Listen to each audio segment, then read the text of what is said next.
देखो मैप वाले क्वेश्चंस में कुछ ऐसे टिप्स हैं, अगर हम उनको फॉलो करें तो ये क्वेश्चन हमारे लिए सबसे ईज़ी हो जाएगा। सबसे पहले तो डिस्क्राइब इमेज में हर क्वेश्चन की तरह यहाँ भी हमने टाइटल को ढूँढना है। मतलब ये इमेज या मैप किसके बारे में है? इन केस टाइटल नहीं दिया तो हम अपने से भी बना सकते हैं। आपको ध्यान से देखेंगे समझ आ जाएगा ये मैप किसके बारे में है। सेकंड इज हमें यहाँ पर डायरेक्शंस का यूज करना चाहिए मैप को एक्सप्लेन करते time, north south west east.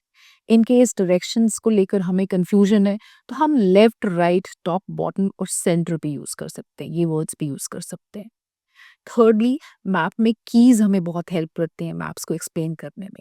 Keys में कुछ लाइंस या कुछ सिंबल्स या कलर्स का मीनिंग दिया होता है कि ये लाइन किस चीज को रिप्रेजेंट कर रही है, ये सिंबल्स किसके लिए है।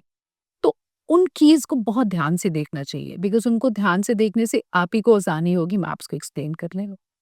एंड फिर बाकी आंसर्स की तरह यहाँ भी लिंकिंग वर्ड्स या कनेक्टर्स यूज करने और एक अच्छा सा कंक्लूजन या ओवरव्यू देना है।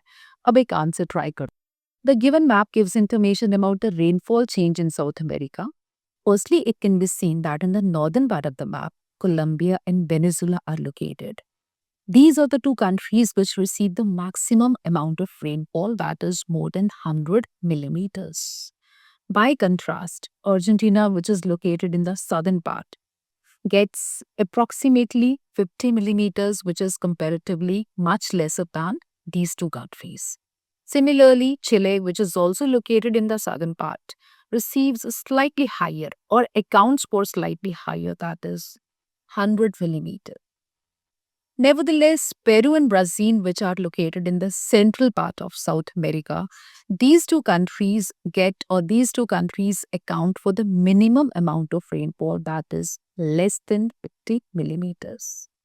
In conclusion, it can be noticed that the map gave important information about rainfall change in South America, from which it can be clearly observed that Colombia and Venezuela receive the highest amount of rainfall, whereas Peru and Brazil get the lowest rainfall.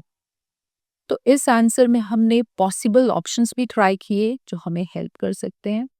किसी भी चीज़ को cram करके या डर के answers नहीं दिए जाते। अगर हम उसको समझ के करते हैं तो you will see you will be able to attempt any question of math.